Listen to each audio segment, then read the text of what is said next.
Happy Homebrew Wednesday. Drinking up on my Munich Mosaic Smash.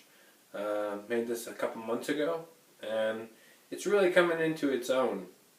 In the beginning it was very sort of, what's the word I was looking for? Sort of catty, right? But I'm telling you, over the course of like the last 10 to 12 weeks, this thing has really evolved and come into its own. I mean, the aroma on it is very berry, lots of berries, sort of fruit berries, things like that. But the taste, it had sort of like a crusty taste to it. And I felt as though originally they clashed too much, so it was too crusty, and the aroma from the Mosaic was just too fruity, too, berryish. And they weren't a really good matchup. So I went ahead, just gave it some time, and it's really sort of evolved. So I'm really enjoying this one. Yeah. Cheers.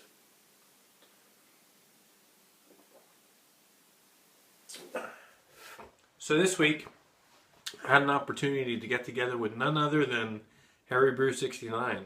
So we went ahead and did an interview, and I'll make sure to post that up on the brewtubers.com website this weekend. If you haven't already seen it, make sure you go out and check out brewtubers.com and look for the SJPorr interview. In the Brewhouse with Tony Yates with SJPorr. Beyond that, what I've done this week is I got those two porters, right? So I did a double batch of the porters. That is normally my vanilla and chocolate porter.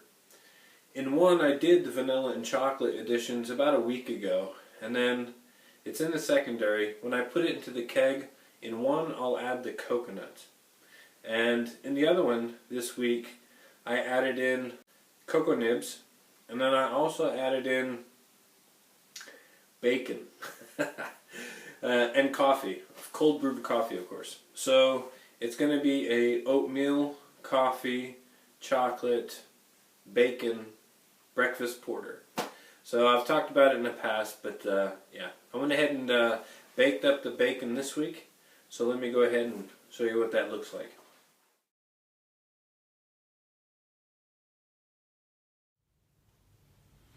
Alright guys, so here you can see on this cooking rack I had in the oven. I was baking up some bacon, and over here I've got it drying off. I've been wiping off all of the oils from it, so I got quite a bit of it that dripped off, and now I'm just getting the remaining of it, and this is what I'll end up putting into the secondary. Alright, here we go. Got my bacon, it's all dried off. For this first experiment, I should probably strip off the fat, but I did bake it really good, and I got a lot of juice that fell off down into a pan in the oven, and so yeah, it's all dried off really good. And then basically I've got 3 fermenters here. This is the Maris Otter Centennial Smash that had some off flavors in it that I'm cleaning up with Brett. Here's the breakfast porter here, and then here's going to be the almond coconut, almond chocolate coconut porter. There we go, that's there. So let's go ahead and just spray this up with some Star San. There we go, things equalized. I'll just set that down onto a Star San soaked paper towel. And I got about 75 grams of bacon that I'll be popping in. I read some recommended to put in like 150.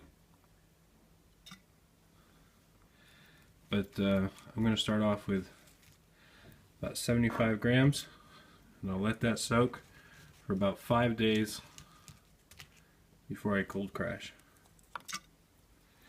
So I'm either doing the best thing of my brewing career or the worst thing. Alright, well, I put the top back on. You can see down in the center where the bacon fell in, there's some bits floating around there. a lot of what you see there, all those floating bits, those are the cocoa nibs that I put in a couple days ago. The bacon's just going in now.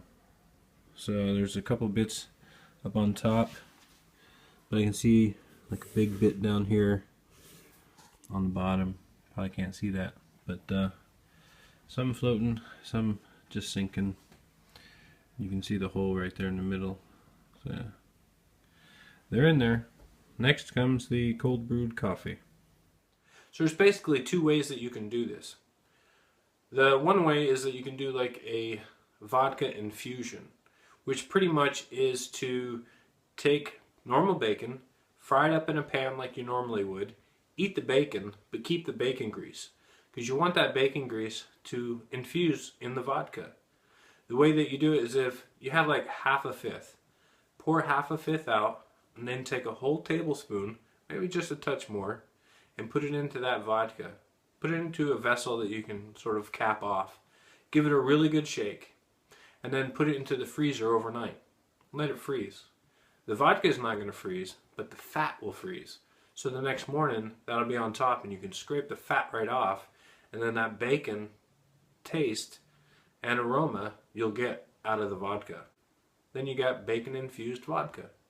The other way is to do it like I did. So there's two different ways that you can do it, and I chose to go with basically the most, I don't know, easy way, the most natural way, you know, without the vodka.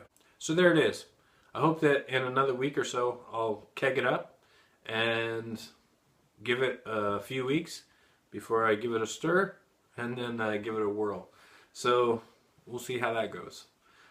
Like I said in the video, it's either going to be one of my best, one of my worst, and I'm totally prepared for that.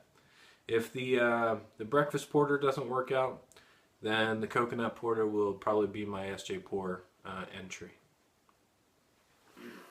So that's all I've got this week, guys. If you want to watch the interview that I did with SJPorr, please go on over to brewtubers.com. You don't have to sign up or log in order to watch the video.